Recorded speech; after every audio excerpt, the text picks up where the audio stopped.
Bismillah. Assalamualaikum warahmatullahi wabarakatuh. Innal hamdalillahi nahmaduhu wa nasta'inuhu wa nastaghfiruh wa na'udzu billahi min shururi anfusina wa sayyiati a'malina. Man yahdihillahu fala mudilla lahu wa man yudlilhu fala hadiya lahu.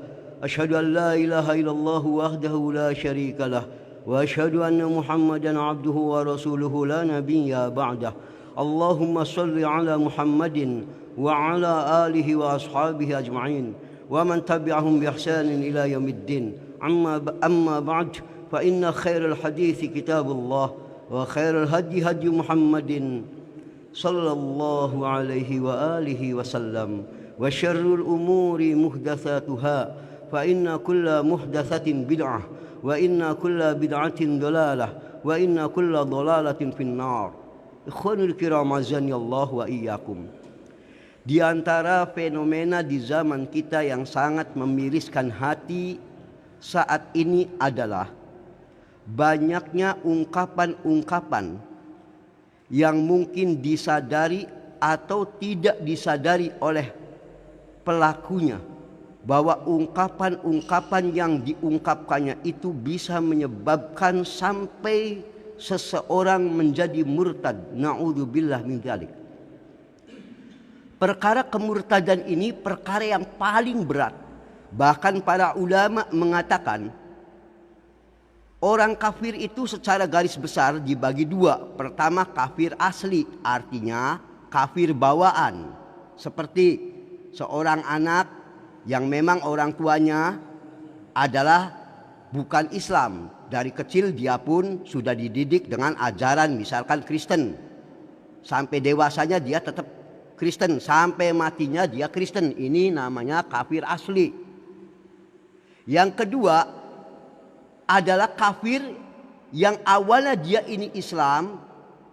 Kemudian di tengah-tengah perjalanan hidupnya dia menjadi kafir.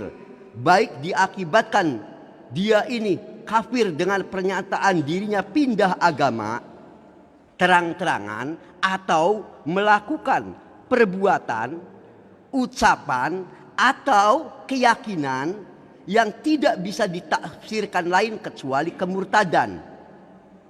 Kafir yang jenis kedua ini menurut ulama jauh lebih berat dari kafir yang pertama. Sebab kalau kafir yang pertama, kafir asli, wajar saja dia dari kecil dididik dalam kekafiran, tumbuh dewasa menjadi kafir. Tapi yang paling menyedihkan adalah seorang yang awalnya sudah dapat hidayah, dia dididik dalam keislaman, tetapi kemudian baik sadar atau tidak sadar, pada akhirnya dia dihukumkan sebagai orang yang murtad, wal iyadzu billah. Dan fenomena kemurtadan ini adalah satu fenomena yang di zaman kita ini sungguh sering bisa kita dapatkan dan kita rasakan. Kita khawatir orang-orang yang melakukan perbuatan ini pada ujungnya dapat dihukumkan murtad secara syariat. Makanya jangan main-main.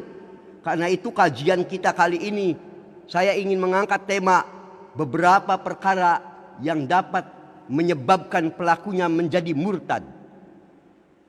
Ikhwan azanillah wa iyyakum. Kita awali dulu apa itu definisi murtad. Murtad secara bahasa berasal dari kata irtad.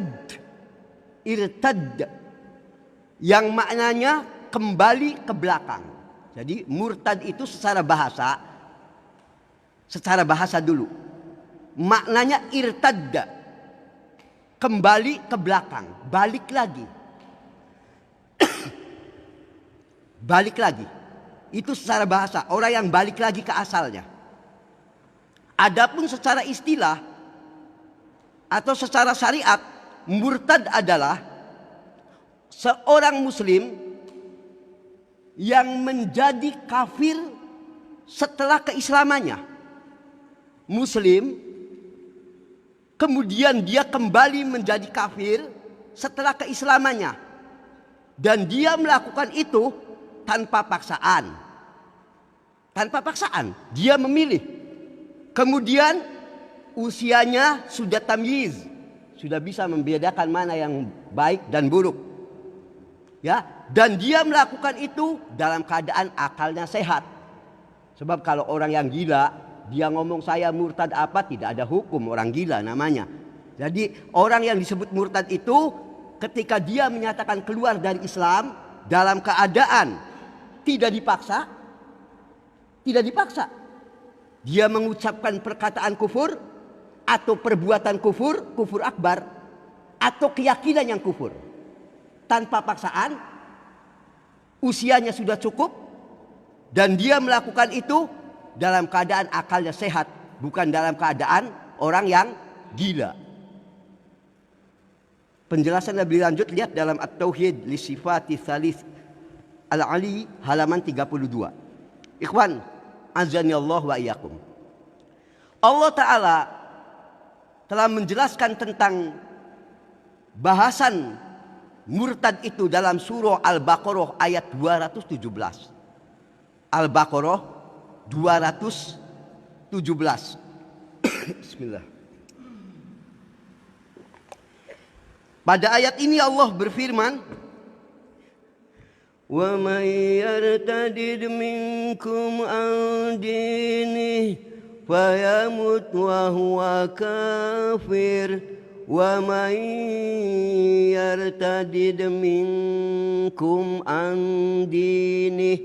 Barang siapa yang yartadid, tadi rod, siapa yang dia ini di antara kalian ini yang murtad an dinihi, dari dinnya Islam, dari din Islam, dia murtad. Fayamut wa huwa kafir, lalu dia mati dalam kondisi kemurtadannya tadi. Siapapun, dia awalnya muslim, lalu dia murtad, mati dalam keadaan kemurtadan, apa hukumannya? Allah sebutkan pada ayat sambungannya. فَأُولَئِكَ هَبِطَتْ أَعْمَالُهُمْ فِي الدُّنْيَا وَالْآخِرَةِ. Maka mereka ini habitat a'maluhum, hapus segala amal-amal kebaikannya, pahala kebaikan mereka fid dunya wal akhirah. Di dunia, di akhirat, dia tidak akan dapat apa-apa. Sebaik apapun kalau orang ini mati dalam keadaan murtad, habitat a'maluhum. Bahkan Allah memastikan, wa ulaika ashabun nar. Dan mereka ini akan menjadi penghuni Jahannam. Hum fiha khalidun, dan mereka akan kekal di dalamnya. Pelaku kemurtadan pasti kalau sampai mati dia tidak lagi Islam, tidak lagi bertaubat kembali ke dalam ajaran Islam, masuk Islam kembali, maka mereka pasti ashabun nar. Allah ancam, Allah pastikan mereka akan menjadi penghuni api neraka. Dan mereka dalam keadaan hum fiha khalidun, dalam keadaan kekal di dalam neraka itu. Na'udzubillah min dzalik. Jangan main-main dengan kemurtadan. Ikhwan, azani Allah wa iyyakum. Sesungguhnya kemurtadan bisa diakibatkan oleh beberapa perkara. Pertama, bisa karena ucapan lisan kita. Yang kedua, bisa karena perbuatan. Mulutnya diam, tapi perbuatannya bisa mengekspresikan kemurtadan. Ada, mulutnya nggak apa-apa, tapi perbuatannya. Contoh apa? Mulutnya diam, tapi perbuatannya menunjukkan orang ini kekafiran. Seperti dengan sengaja dia menyobek-nyobek Al-Quran untuk merendahkan Al-Quran. Andai pun mulutnya diam, dia sengaja merobek-robek Al-Quran, menginjak-injak, maka perbuatan ini menyebabkan pelakunya murtad sekalipun mulutnya diam. Ada lagi yang dari keyakinan, i'tiqad, sekalipun dia tidak mengamalkan. Bagaimana Ustaz? Ada kemurtadan yang walaupun dia tidak mengamalkan, tapi dia memiliki keyakinan itu murtad. Ada. Contohnya apa?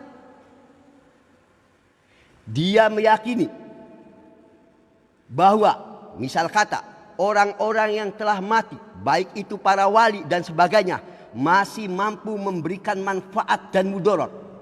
Sekalipun dia tidak pernah mendatangi kuburan-kuburan ke sana, tapi dia punya keyakinan bahwa memang kuburan itu, kuburan wali fulan, bisa mendatangkan manfaat, bisa mendatangkan mudarat, maka dia murtad dengan perbuatannya, dengan keyakinannya. Walaupun dia tidak melakukan aktivitas apapun, walaupun dia hanya diam di rumah. Yang keempat, kemurtadan bisa muncul dikarenakan keraguan-raguan, sekedar ragu terhadap pokok-pokok agama. Dia meragukan, Quran ini benar enggak sih ya datang dari Allah, bukan karangan Muhammad SAW. Sekedar ragu, jangankan ingkar. Sekedar ragu, Quran itu benar enggak sih ya?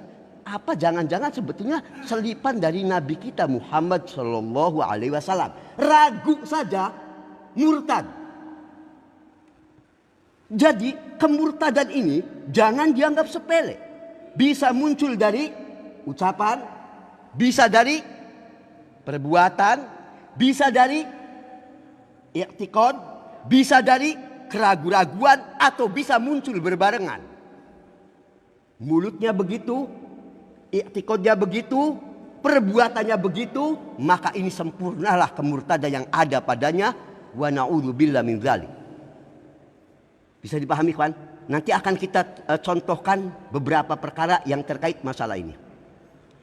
Ikhwan, azanillah wa iyyakum.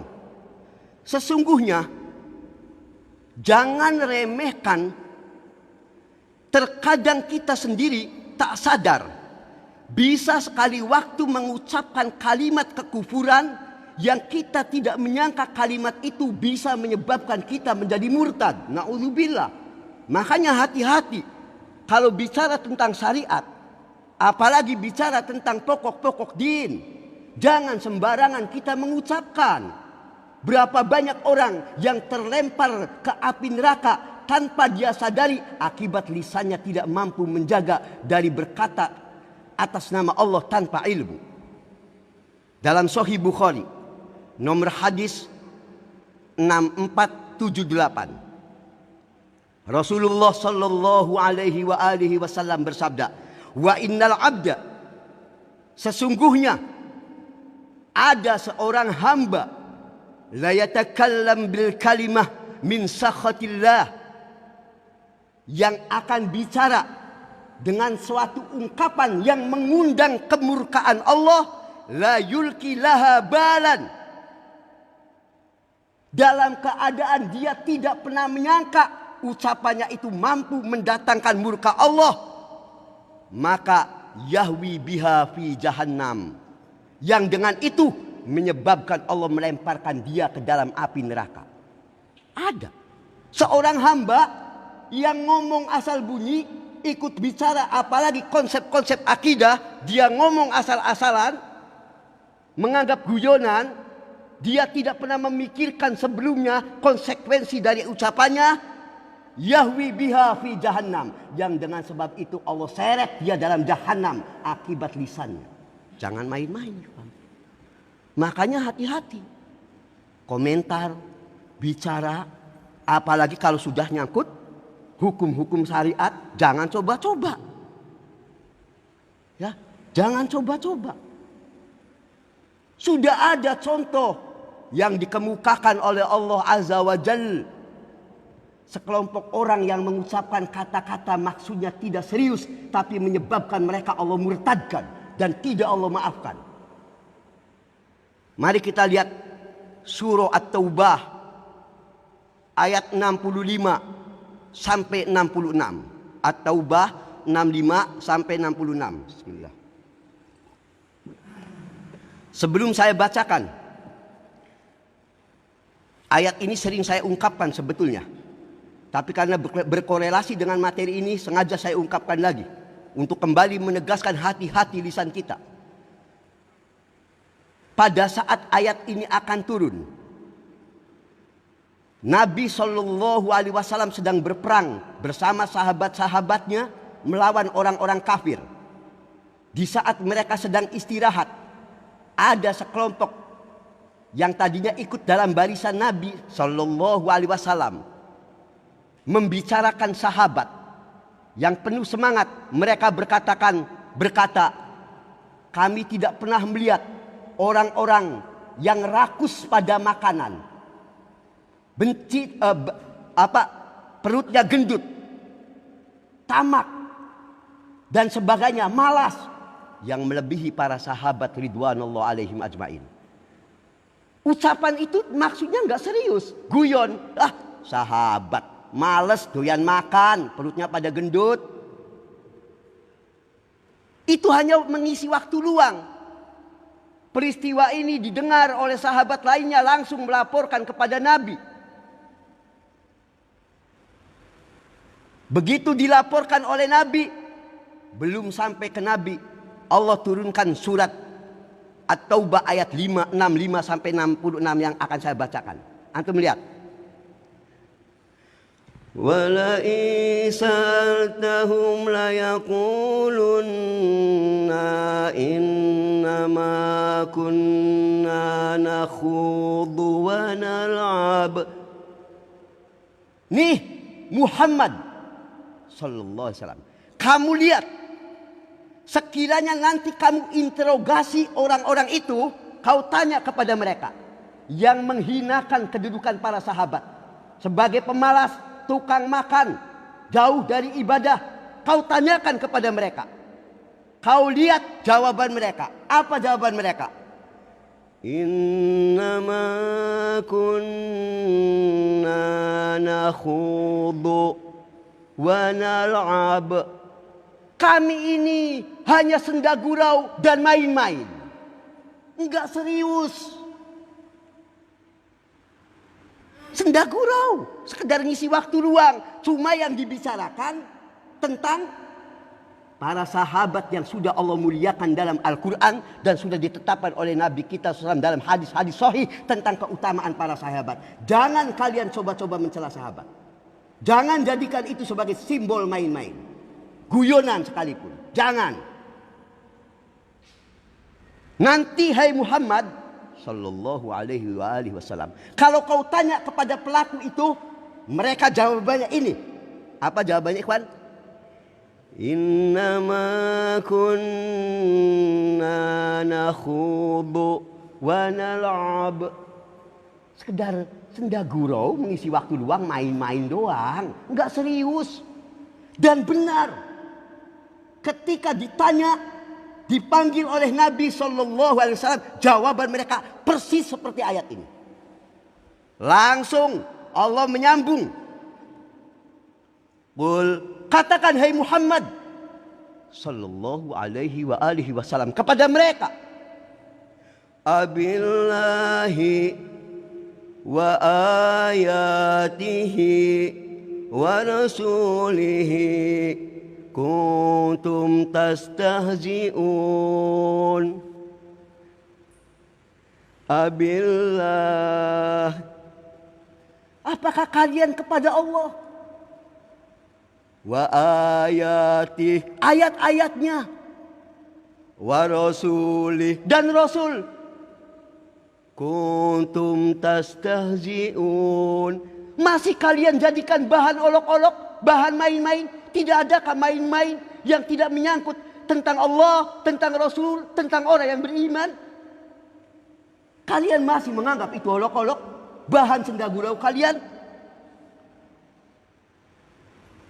Maka Allah katakan, la ta'dziru, tidak usah kalian minta maaf. Qad kafartum ba'da imanikum.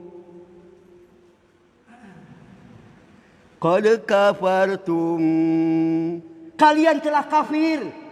Ba'da imanikum, setelah keimanan datang kepada kalian, murtadlah kalian dengan sikap kalian istihza. Itu yang main-main, itu yang senda gurau. Bagaimana kalau yang serius mengucapkan formil jenggot adalah lambang teroris? Bagaimana? Bagaimana? Yang guyon, softoh, kata orang Arab. Jangan coba-coba main-main dengan syariat. Jangan coba-coba, jaga mulut. La ta'ziru, tidak usah kamu minta maaf. Qad kafartum ba'da imanikum, kamu kafir setelah keimanan datang kepada kalian. Jangan main-main, ikhwan. Syariat ini jangan coba-coba dijadikan bahan candaan. Makanya ikhwan, azani Allah wa iyyakum, Allah subhanahu wa ta'ala mengingatkan kepada kita termasuk bentuk yang bisa menyebabkan kekafiran tatkala kita melecehkan orang-orang yang berada di jalur yang hak dikarenakan kebencian pada syariat, menertawakan orang-orang beriman yang menjalankan syariat, pelakunya bisa menyebabkan kafir murtad, naudzubillah min dzalik. Dan Allah ungkap itu dalam banyak ayat. Mari kita lihat salah satunya dalam Quran, surah Al-Mu'minun ayat 108 sampai 111. Al-Mu'minun 108 sampai 111.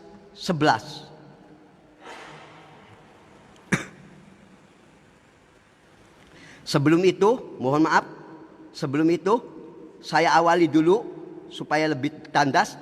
Al-Mutaffifin dulu ya, saya koreksi. Al-Mutaffifin dulu. Ayat 29 sampai 36. Al-Mutaffifin 29 sampai 36. Kita lihat. Bismillah.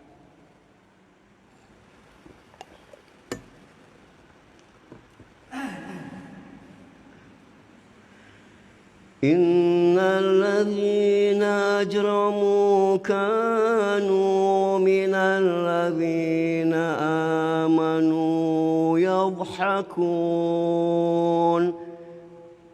Innal ladzina ajramu, kaum pendosa itu orang yang suka pendosa. Pendosa paling besar adalah pendosa kafir. Kemudian berturut-turut di bawahnya. Cirinya apa?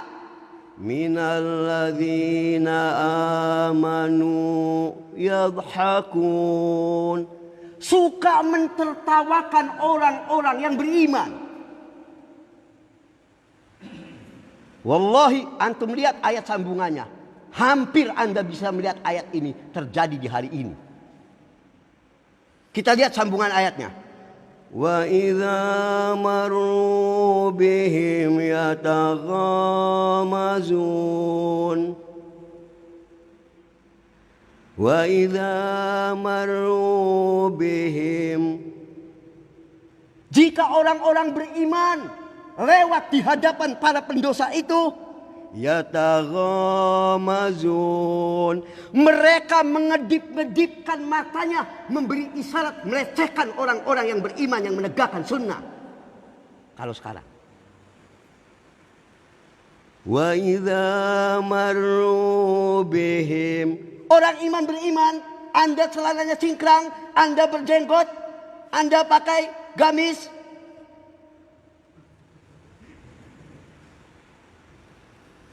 Mereka mengedip-ngedipkan matanya, kata Allah. Yataghamazun, sebagai bentuk pelecehan terhadap syariat. Tidak cukup sampai di situ. Allah lanjutkan. Lihat apa yang Allah sampaikan.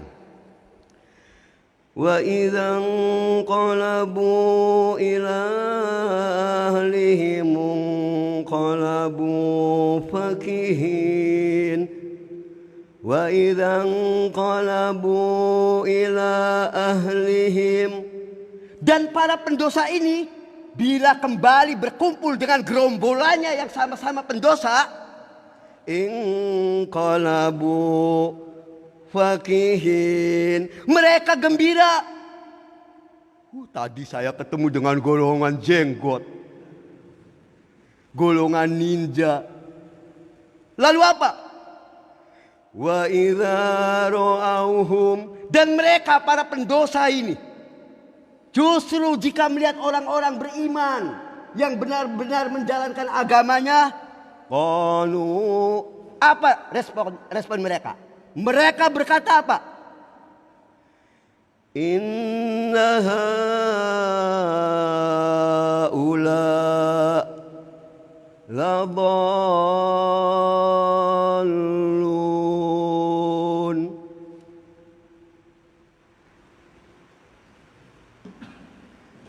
Inna haula, nih orang-orang beriman yang tadi lewat, yang menegakkan sunnah, menegakkan tauhid, justru dianggap oleh orang kafir apa? Ladallun,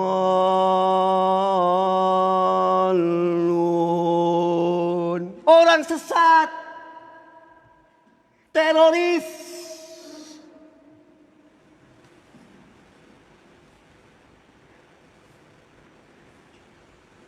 Maka kata Allah, wa ma ursilu alaihim hafizin, wa ma ursilu. Padahal kata Allah, hai orang-orang kafir, kami tidak menugaskan Anda untuk menjadi pengawas orang beriman. Anda nggak usah sok tahu. Wa ma ursilu alaihim hafizin. Anda tidak bertugas untuk memata-matai orang beriman yang menjalankan sunnah, menegakkan tauhid. Itu Anda tidak saya utus. Kurang ajar. Berjalan seenaknya. Ada Rabb Alamin. Bisa dipahami, kawan? Kapan Allah mengutus Anda untuk mengawasi orang beriman? Muwahhid. Ya, wa ma ursilu alaihim hafizin. Maka Allah peringatkan mereka. Apa yang Allah peringatkan? Pada ayat sambungannya. Fal yawmal ladzina amanu minal kuffari yadhhakun 'alal araiki yanzurun.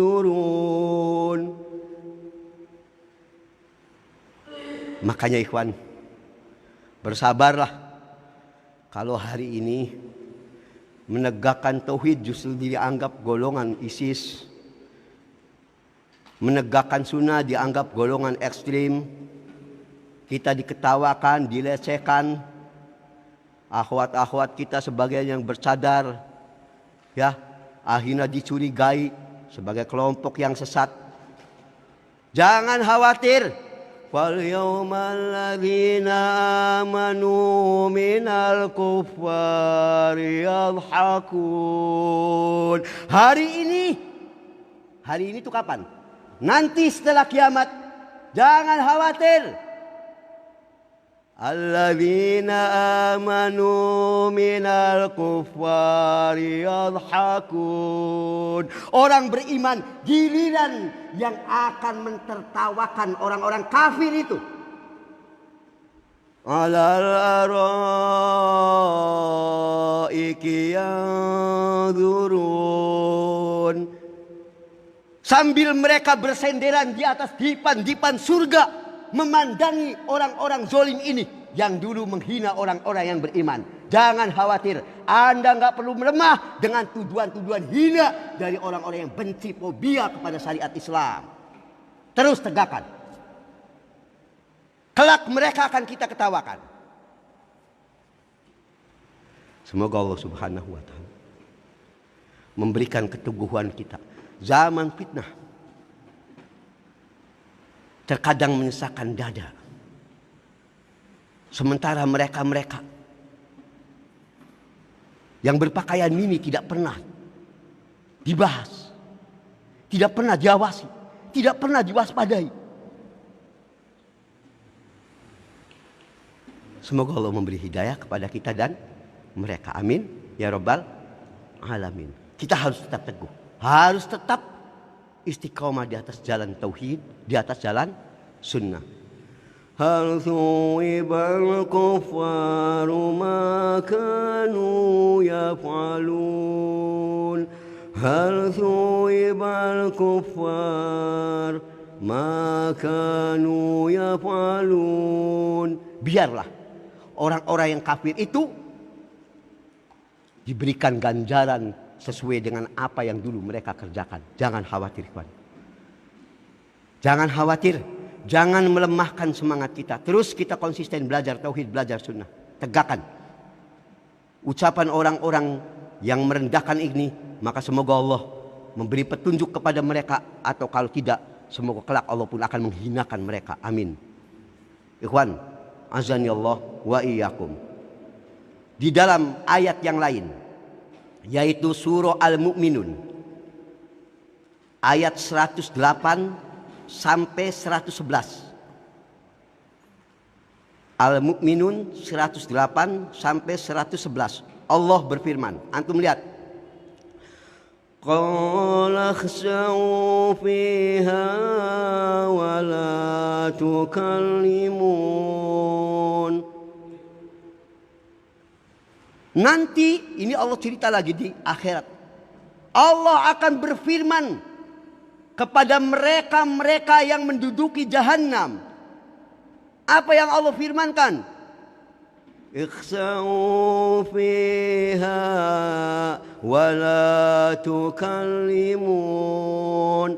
Tinggallah kalian di neraka ini dengan hina. Dan jangan kalian coba-coba bicara denganku lagi. Diputus segala harapan mereka. Tinggal kalian di sini. Mengapa ikhwan? Mengapa orang-orang ini sampai Allah katakan tinggallah kamu dengan hina. Dan jangan kalian coba-coba untuk minta kepadaku keringanan. Tidak. Tinggal kalian dengan hina. Penyebabnya apa ikhwan? Secara umum banyak. Tapi pada ayat ini ada sesuatu yang Allah mau fokuskan. Ayo kita lihat apa penyebabnya. Innahu kana fariqum min ibadi yaqulun. Sebab mengapa Allah sampai begitu marah di akhirat orang ini? Allah katakan kau tinggal dengan hina di sini, jangan lagi kau mencoba mengajak ngomong kepadaku. Dikarenakan mereka ini dulu kalau ada sekelompok hambaku yang sedang berdoa kepada Allah. Dulunya, waktu di dunia, kalau ada sekelompok hambaku yang benar, beriman, dia berdoa kepadaku. Yang doanya apa ikhwan?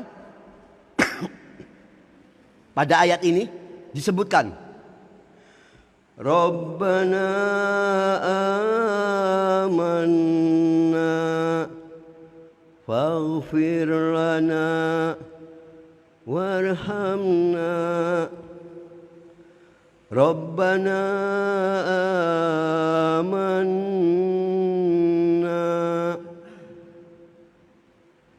Doa yang sahih, doa yang benar. Ada orang beriman, dia sedang berdoa. Menunjukkan eksistensi keimanannya dengan berkata kepada Allah. Apa doanya tadi? Rabbana amanna.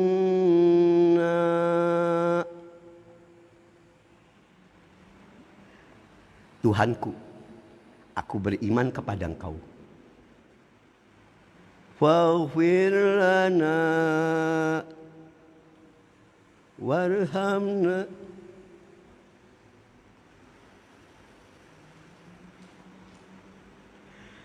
Faghfir lana warhamna. Ampuni dosaku ya Allah.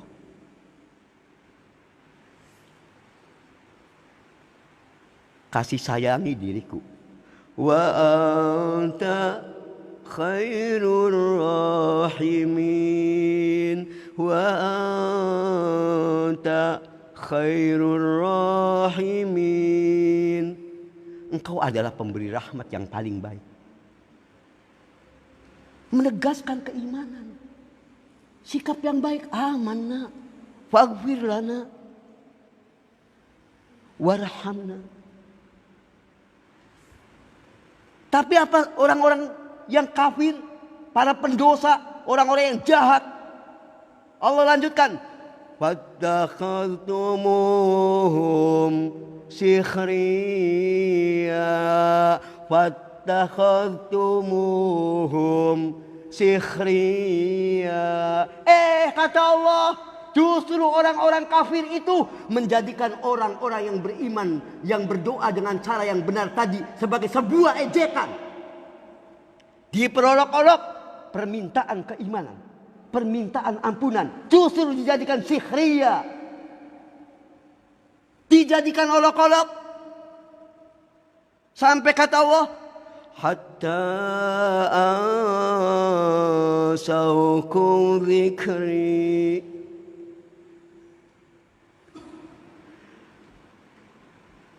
Hatta ansaukum dzikri.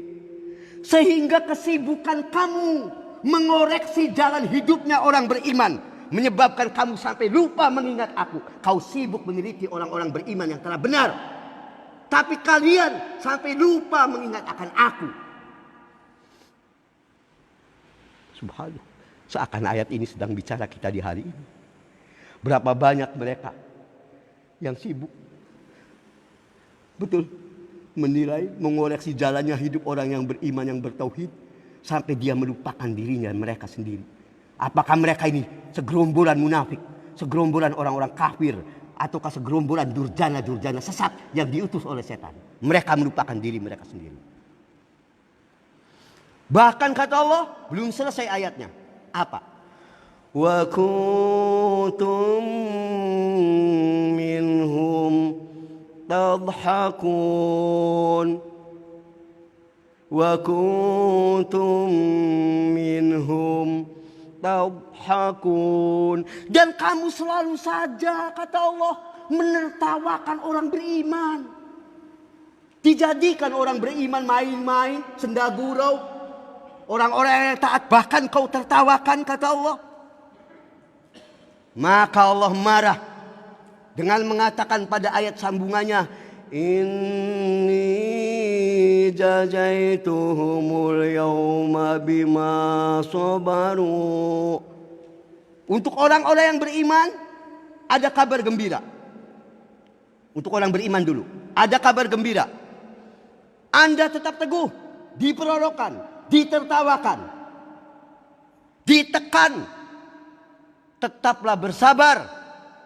Karena Allah berfirman dan berjanji, inni jazaituhumul yawma bima sabaru. Aku akan memberi balasan kepada mereka hari ini dengan sebab kesabaran mereka. Anda yang mau sabar, diperlakukan dengan tidak enak, perkataan yang menusuk hati, menyakitkan, membuat kita sesak. Anda tetap sabar di atas jalan tauhid, di atas jalan sunnah. Jangan khawatir, Allah akan berikan balasan dengan kesabaran Anda itu. Annahum humul faizun, annahum humul faizun. Pada akhirnya inilah kelompok yang akan menang. Tak mengapa Anda menahan sakit dari ucapan orang-orang munafik, gerombolan-gerombolan munafik penghina syariat. Sabarlah Anda, pada dasarnya Anda adalah al-faizun, kelompok yang bakal mendapatkan kemenangan. Jangan khawatir, Allah pasti balas. Jangan menjadi lemah, ikhwan. Terkadang kita akui sangat menyakitkan kalau kita mendengar perkataan-perkataan mereka yang membuat kita sesak. Bagaimana mencoba menegakkan tauhid dan sunnah sering digambarkan sebagai sesuatu yang sesat, yang menyimpang dari kebenaran, memberikan image negatif, betul. Sementara mereka yang biasa durhaka, mereka yang biasa dalam jalan kesesatan, dibiarkan atas nama kebebasan berekspresi. Aneh. Mereka yang jelas-jelas sesatnya dibiarkan atas nama hak asasi manusia. Tapi kalau orang beriman yang menjalankan ketaatan dan keyakinannya dianggap bagian dari terorisme. La haula wa la quwata illa billah. Sangat menyakitkan. Kenapa tidak mereka curigai mereka para pendurjana? Ikhwan, azani Allah wa iyyakum. Allah Subhanahu wa taala kembali mengingatkan kepada kita. Karena itu hati-hati. Jangan coba-coba kita berdekat-dekatan orang-orang yang sudah dikenal suka melecehkan syariat. Jangan. Bahkan sekalipun antum tidak setuju dengan mereka, antum bermajlis dengan mereka, diam di situ, padahal antum mampu untuk keluar, bisa digerombol, disamakan kelompoknya dengan mereka. Bagaimana lagi dengan mereka yang mengucapkannya? Atas dasar ini pula para ulama mengharamkan kita berkumpul menghadiri majlisnya ahlul bid'ah kalau tidak ada niat untuk mengingkari mereka di situ. Mari kita lihat Quran surah An-Nisa ayat 140. An-Nisa 140.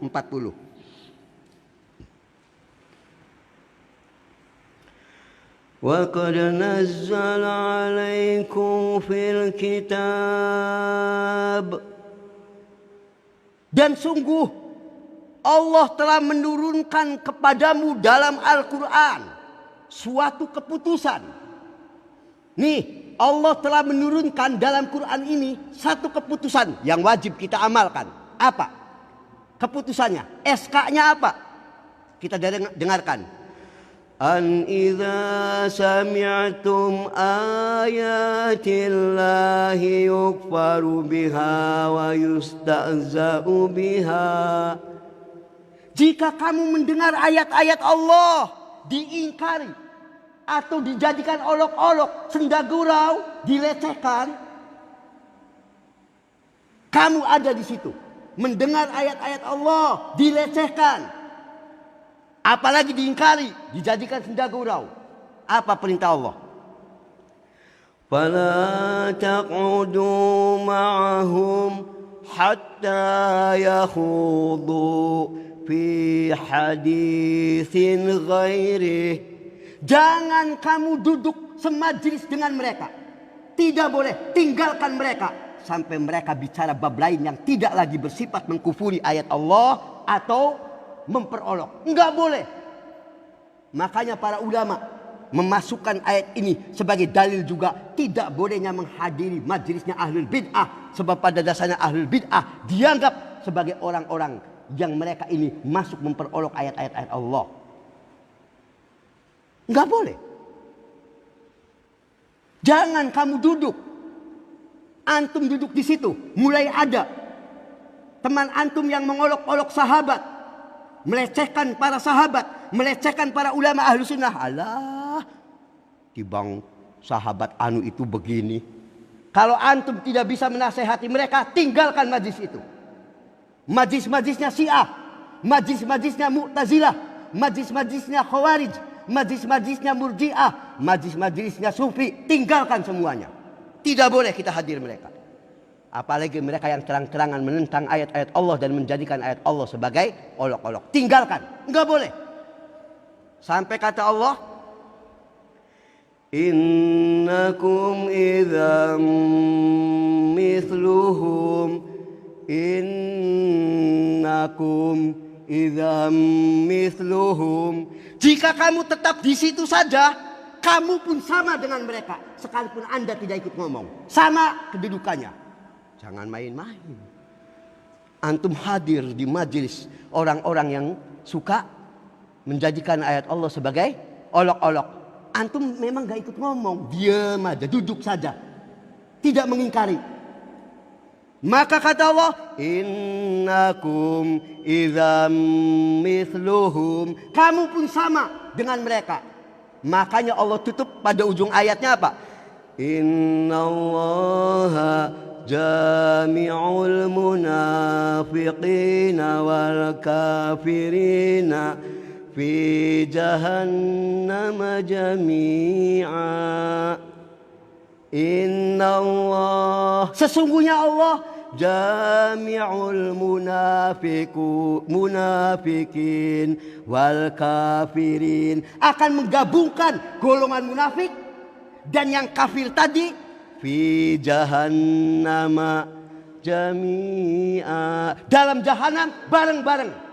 Yang diam saja, Anda tidak mengingkari, tetap duduk di situ, apalagi dalam keadaan ridho, Anda pun sama dengan mereka. Jangan main-main, ikhwan. Ini persoalan tauhid. Harus menampakkan kita benci.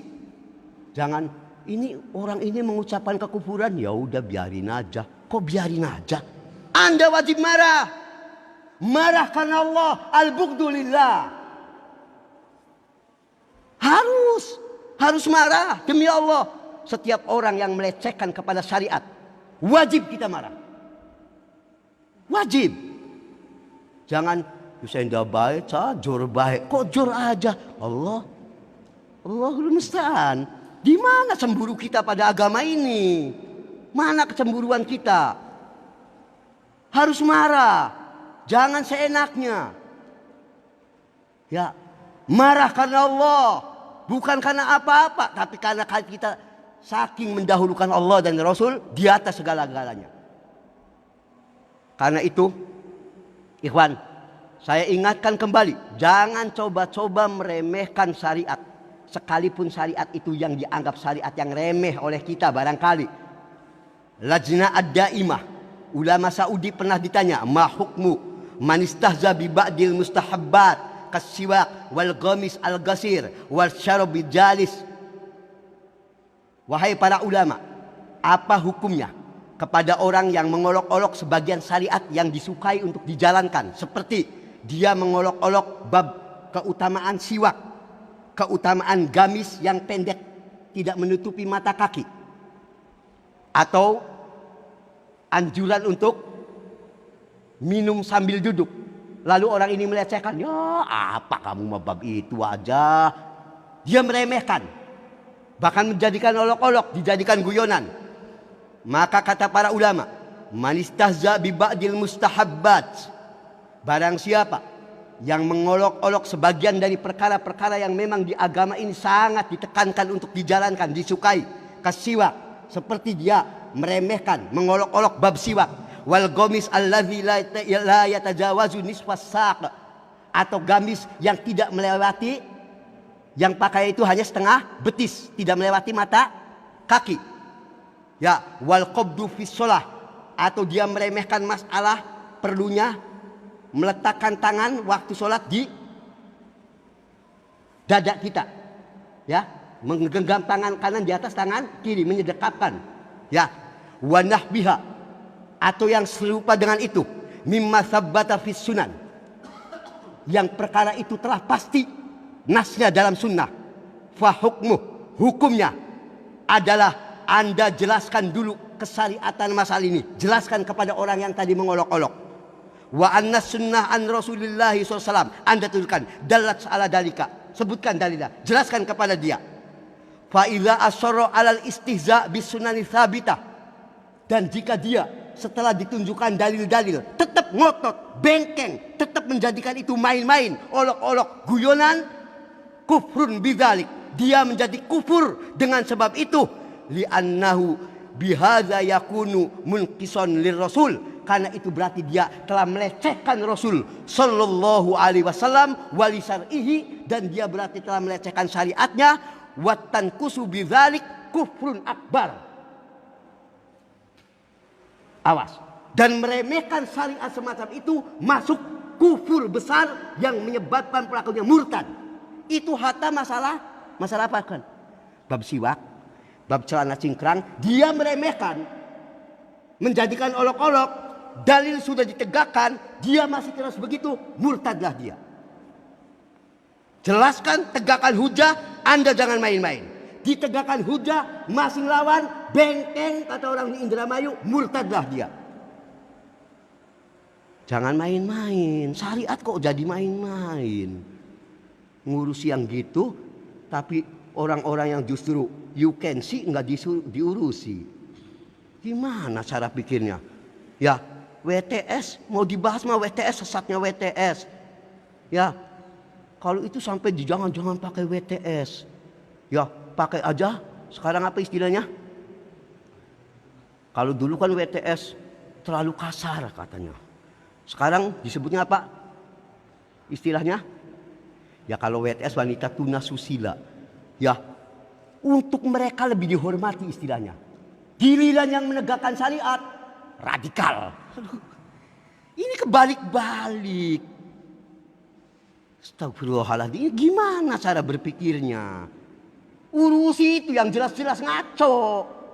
Sepakat seluruh ulama yang ini nggak bener. Bisa dipahami, ikhwan? Semoga Allah memaafkan kita dan mereka dan mengarahkan kita kembali ke jalan yang benar. Saya tetap memberikan catatan kepada ikhwan seperti yang dinasihatkan oleh Syekh Fauzan dan sebagainya. Perkara pengkafiran itu perkara sangat berat. Sangat berat. Yang saya sampaikan ini adalah kaidah umum dan tidak ditujukan kepada perseorangan. Bisa dipahami? Kaidah umum. Ya, sebab masalah ini berat untuk pensyaratan orang perseorangan itu bukan level kita. Nanti ulama yang mengambil alih atau yang mereka yang lebih senior. Tapi kaidah-kaidah ini harus kita yakini. Jangan main-main. Bisa dipahami maksudnya? Ya, jadi bukan berarti nanti Ustadz Berik mengkafirkan si Anu. Ya, jangan begitu. Ya, kaidah ini kaidah umum. Jelas ya?